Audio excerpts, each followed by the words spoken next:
Hey guys, it's Dern77 bringing you a rundown on Google Earth. Oh, no, I mean SSX. The newest addition to the SSX series. And pretty much kind of a reboot. This game came out today and it's available on the PlayStation 3, Xbox 360, and I think the PC. I'll have to kind of double check that, but I'm pretty sure it's on the PC. But yeah, check out this globe. Is that cool? This is, SSX is a snowboarding game that has, always, it's basically, I don't know, you can't really think of many other snowboarding games beside it. I mean, there are other snowboarding games and there are other good snowboarding games, but this is kind of the one, and it's been out of commission for a long time, but they finally brought it back, and I think that they have done a really cool job with it. So let's take a look at it. As you can see, there's a lot of characters to pick. I'm gonna go with Eddie just because he's a pre-order exclusive. So what? One time use items that'll enhance your, okay, cool. Yeah, so not everybody might be able to see him. So there's all this character customization stuff that we'll get into in a little bit, but let's go ahead and start the run here. I have not played this level, so it might not go well. But yeah, it's just kind of the biggest snowboarding game, and the reason why it's so awesome is because it's similar to NBA Jam and Blitz, to where it's not really snowboarding. Of course, at its core it is, but there's stuff that these guys do that just, of course, isn't even fucking possible, and it's fantastic though. It's great, and they've translated that SSX feel perfectly, nearly. I feel like, of course, it plays differently than the old ones. It's a little modernized. Check out Eddie. I love Eddie. He's great. But they've really done the series justice. I feel like. I think this is a great reboot to SSX, and it's super exciting. So let's go ahead and jump in here. This is Trickett. I have not done this level, but what we're going to be trying to do... Oh, and those are the ghosts of the medals that I'm trying to compete against, basically. On Trickett, it's not as important, but on races and stuff, it's really awesome. And you can, follow them and everything. So we're just trying to get stuff, and now I'm tricky, so I can do trickier tricks. See, look at me now. Oh, yeah. Boom! Now I'm super tricky. All right, let's go. So I can do crazy shit now. And then all this is kind of working with the same control scheme. You're not... It might look like he's doing crazy stuff, but you don't really, I'm not sitting over here hitting 8 buttons to do it. Oh god, no. Oh, this is so dark. I don't know where I am. I'm scared a little bit. Let's get out of here. Oh yeah! Oh yeah! Boom! Yeah. That's what this game is right here. This is what this game is. It's crazy as shit. It's lunatics on snowboards. It's beautiful. Yeah, once you get into it, like I said, I'm not hitting like 800 buttons to do this or anything. It looks ridiculous, but all that's going on is that when you start off with basic tricks, and then you get into tricky mode, and that buffs up your tricks a little bit, and then you get into super tricky mode, and that really buffs up your tricks. And if you can keep it, like I'm doing with this combo, then you'll have unlimited boost. Oh yeah! Unlimited boost as well as the tricky stuff. I'm gonna try to do Eddie's signature trick here in a second.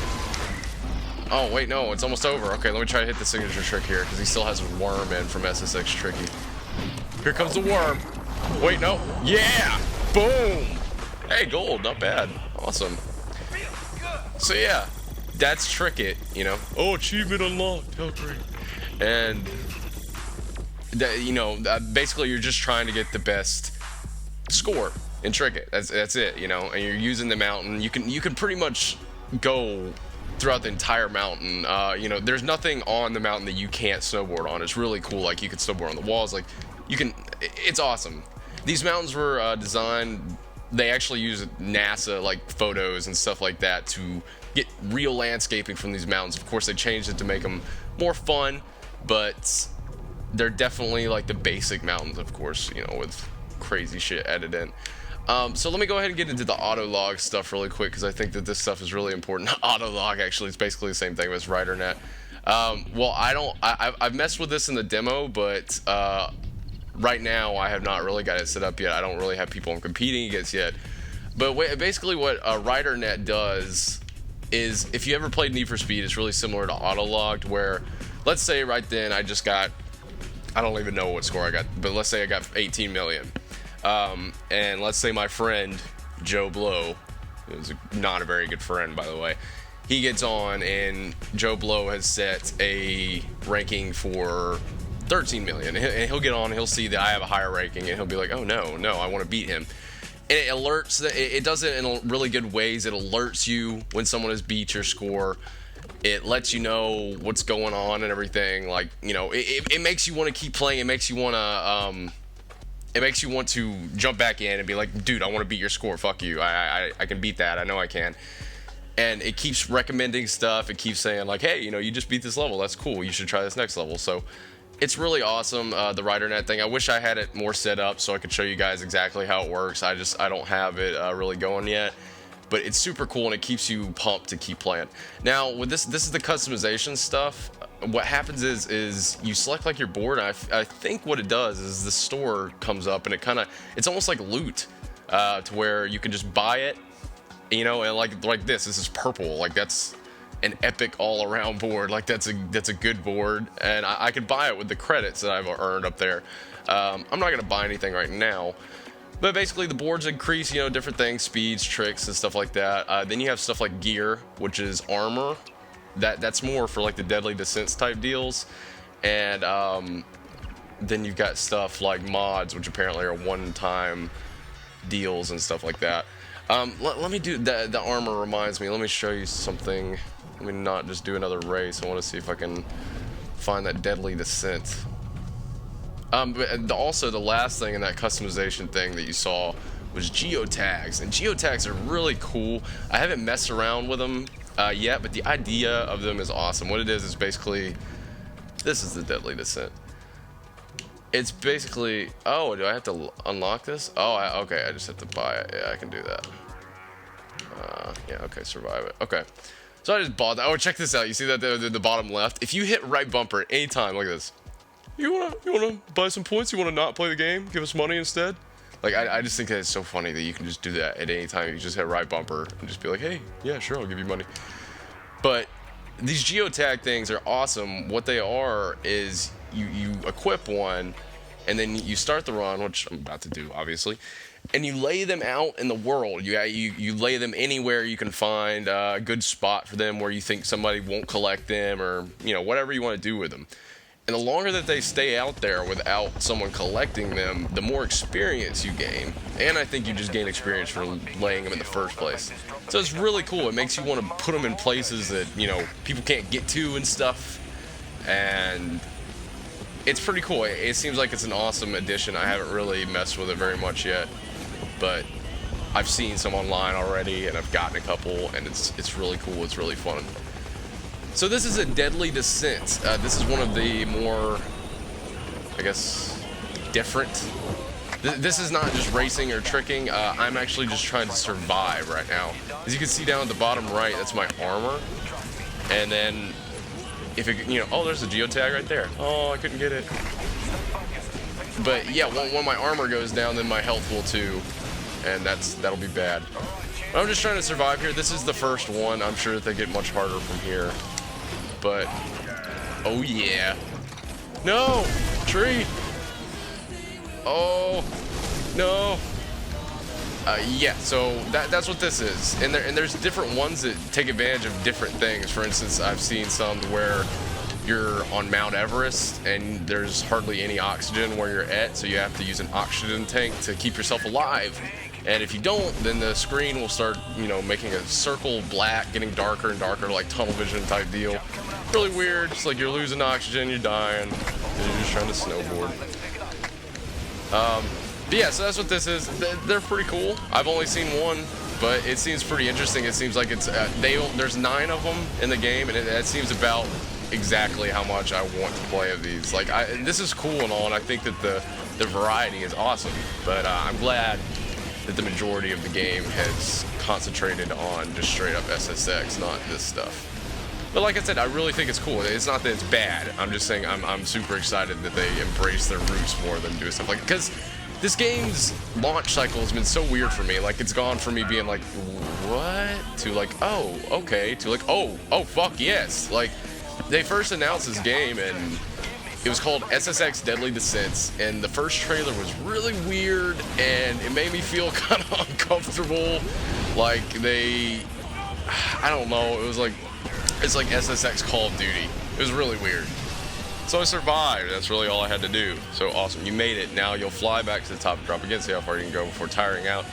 Oh, okay. That's a cool way to... Okay, so that's how the leaderboards for this work, I guess. But I'm not going to do that. I'm going to skip this. Why? It's horrible. It's like, hey, man, you survived. That's great. Go again. Do it again. All right, I'm getting out of here. But yeah, it was first announced as Deadly Descents, and it was just like, what? And then they kind of abandoned that idea, which I'm excited about, and started making it more normal SSX, and then eventually got to the point where they were really embracing it. And I just checking up on this stuff like over time was interesting to see. I'd check back in on this game's development cycle and be like, oh wow, this game looks totally awesome now. I want this so bad. So yeah. So let's check out this global events deal. The multiplayer in this game is weird. It's not... There's no actual just like, hey, let's play multiplayer. You can do that, don't get me wrong, you can do that with your friends. But the way that just straight multiplayer works in this game is something like this. Oh, well, let me go somewhere different than the Rockies. Even though I'm a little scared because I haven't been, oh no, I want to get to Alaska. Not the Rockies, Google Earth. There we go, Alaska. So this is global events, and what happens is basically every drop point has a global event running on it right now. So you can see up there, the top right, this is Trickett. The top right, this has 34 minutes left with 35 seconds. And what happens is there can be hundreds of thousands of people that compete on these at once. Actually, I'll check out Mac just so I can show a little variety here. But, oh wait, did I have to buy him? Oh well, I don't know. And yeah, basically what happens is tons of people are playing this at once and trying to get the best score, and there's a pot. Usually you have to purchase your way into a global event using the credits you've earned. And of course, you earn those credits by just doing good in races and everything and just leveling up, you know, good old stuff. Just there's tons of statistics you can use to help level you up. You can, you know, hit a certain amount of flares or this and that, you know, hit jumps, basically just like metagame stuff, like Call of Duty type deal. But right now, yeah, there could be 100,000 people competing on this global event at the same time. Oh god. And you know, it's not actual multiplayer to where you're sitting there and ramming each other and stuff, but everybody's trying to compete to get the best score, and when the global event expires, then whoever's got some of the best scores gets the pot. And whoa, and yeah, woo. That's how that works at global events. Is pretty cool. I think it's a cool idea for this game because I feel like, oh god, those are some big pipes. I want to get on those. We grind that. No, with the big red pipe. Big red pipe.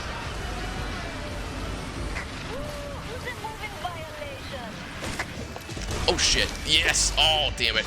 Oh well. But yeah, I think this game, the way this game is set up, is really awesome because it's basically set up to where it's like just chill and go around the world and snowboard. There's not any bullshit trying to keep you back or anything. They know that the best part about this game and the only part that the only reason why anybody's gonna play an SSX game is for the gameplay. Like, you know, having a story in a game is always nice, but there's no need to make it a hassle to get me on the board and, you know, on a mountain. Like, instead, I just basically just select where I want on the globe. I'm able to get right into it. Oh yeah. Hell yeah. This is awesome. I love this level. This is so cool. Oh shit, get me on the pipe. No.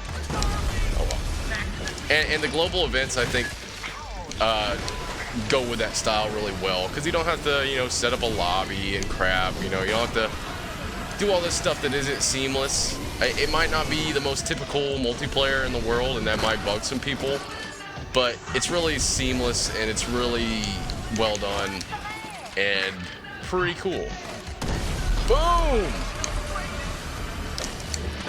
And don't worry, you can make custom global events as well. It's not like you have to join one of these just if you want to play with your friends. Like, if you want to play with just you and 2 buddies, hell, just you and 1 buddy, you can do that. I just dropped that combo. Oh, that's awful.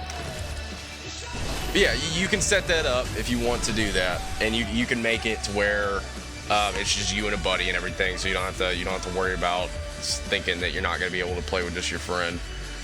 I didn't do very good on that, especially because I dropped that huge combo, but I'm apparently in the platinum bracket. That kind of puts you in a bracket when, you know, depending on your score, you will go into a certain bracket and it will give you your estimated earnings when the global event is done. That's how much they think that you're going to make. And I think how it works is depending on what bracket you're in, you basically just get more of the pot. So that's pretty cool.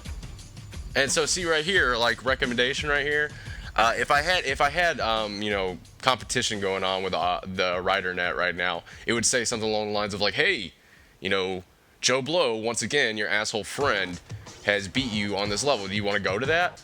But instead, it's just recommending me other, you know, global events and stuff. But what's cool is I can just hit this. Like, let's say that was like, you know, Joe Blow beat my time. I'm like, fuck him. I can just hit A, bam. It takes me right to it. I can just start right there. Like, the RiderNet stuff really like strives to keep you in, and I think it does an even better job than like Need for Speed's autolog. So yeah, the Explore mode is cool. Like, the Explore mode is the heart of this game, and the global events is basically just Explore mode with a multiplayer twist. But I think it's great because it's just exactly what I want from an SSX game. I just want to be able to go and, you know, snowboard on some mountains. I don't want to worry about the other stuff. Now there is World Tour, and I guess this is kind of like your story mode type deal, or more like a tutorial type deal at least. I don't know. But there is some stuff. See? And the cutscenes are pretty cool. No better place to do it than the Rockies. It's just pure backcountry riding at its best. So yeah, like there's a little bit of stuff going on there. Like one of your former SSX members, Griff, has basically quit out on you guys and took most of the money. Is trying to conquer the 9 deadly sins before SSX, Team SSX, and you know, of course, you're just not having that, so you're trying to do it before him. And that's how that goes. It looks like each area kind of will have a specific character thing going on with it. So, that's pretty cool. And there are little story cutscenes for this character, you know. So there's some interesting stuff going on there, but that's definitely does not seem like where the majority of the game is. It seems like that's a cool, you know, kind of tutorial-ish story mode deal, but this Explorer is definitely where the game is. And there are so many drop points in this game. Like, you're not gonna get tired of this very soon, because most of them are different enough. Well, of course, like a lot of them are completely different, but some of them will be like the top is different and then they all merge into the same thing. See, like, I'll show you here.